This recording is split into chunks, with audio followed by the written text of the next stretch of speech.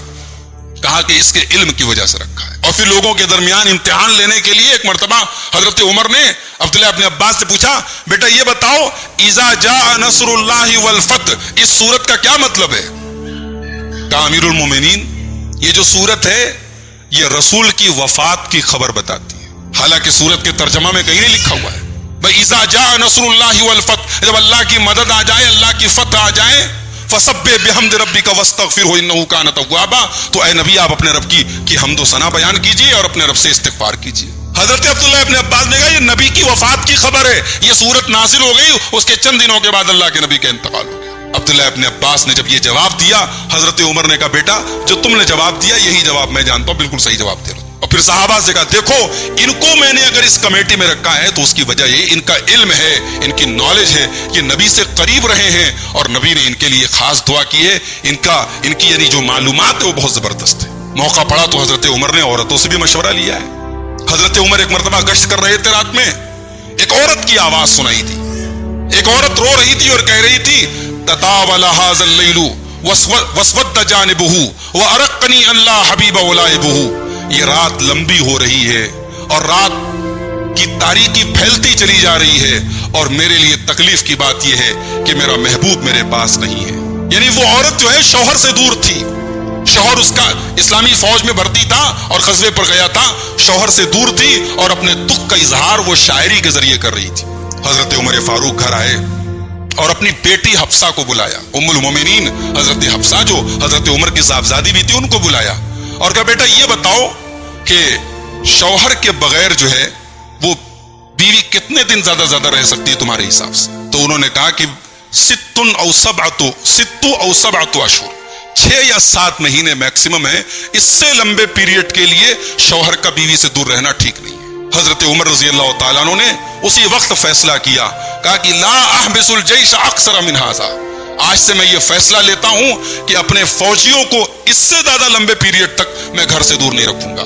وہ یعنی روٹیشن کا نظام چلے گا، یہ چلا گیا تو گھر چلا جائے پھر اس کی جگہ دوسرا چلا جائے، لیکن 6 مہینے سے زیادہ کوئی اپنے پریوار سے دور نہ رہے۔ یہ حضرت عمر کا نظام شورا تھا۔ ایک مرتبہ قحط سالی کا دور آیا حضرت عمر کے دور میں، لوگوں کے پاس اناج کی کمی ہو گئی، کھانے پینے کی چیزوں کی کمی ہو گئی۔ حضرت عمر فاروق رضی اللہ تعالیٰ عنہ گھی استعمال کرتے تھے گھر میں کھانے میں، انہوں نے گھی کا استعمال بند کر دیا۔ اور طبقات ابن سعد کے الفاظ ہیں جب وہ بغیر گھی کے روکھا کھانا کھانے لگے تو پیٹ سے کچھ آوازیں آنے لگی، تو اپنے پیٹ کو مخاطب کر کے حضرت عمر کہتے ہیں تقرقر واللہ لا تاکلہ حتی یاکلہ الناس، اپنے پیٹ سے کہتے ہیں کہ تجھے جتنا گڑگڑانا ہے تو گڑگڑا لے، اللہ کی قسم یہ بہترین غذائیں تجھے تب تک نصیب نہیں ہوگی جب تک عوام الناس کو نصیب نہیں۔ دنیا کے لیے آج بھی آئیڈیل ہے حضرت عمر کا دور حکومت، دنیا کے لیے حضرت عمر کا نظام حکومت کرنے کا انداز آج بھی آئیڈیل ہے، اور دنیا کے بڑے بڑے پولیٹیشین نے، بڑے بڑے سیاستدانوں نے تسلیم کیا ہے کہ حضرت عمر کے جیسا نظام بہت مشکل ہے، لیکن ایک آئیڈیل نظام حضرت عمر کے جیسا ہے۔ اللہ کی رحمتیں نازل ہو حضرت عمر فاروق کے اوپر، ان کے نام کا لقب پڑ گیا فاروق۔ فاروق کا مطلب حق اور باطل کے درمیان فرق کرنے والا۔ عمر جس کے ساتھ کھڑے ہیں وہ حق ہے، عمر کے ساتھ جو کھڑا ہے وہ حق ہے۔ حضرت عمر کے بارے میں اللہ کے نبی نے کہا تھا کہ اے عمر، شیطان ما لقیک الشیطان فی فج، جس راستے سے عمر تم گزرتے ہو شیطان وہ گلی وہ راستہ بدل دیتا ہے۔ آج بھی اگر انسان عمر فاروق کے ساتھ نہیں کھڑا ہے، عمر فاروق سے بغض رکھتا ہے، ان کے خلاف دل میں بدگمانیاں رکھتا ہے، وہ اپنے ایمان کی خیر منائے، وہ سمجھ لے وہ کس کے ساتھ کھڑا ہے۔ اللہ ان سے راضی ہو اور اللہ ہمیں ان کے نقش قدم پہ چلنے کی توفیق عطا فرمائے۔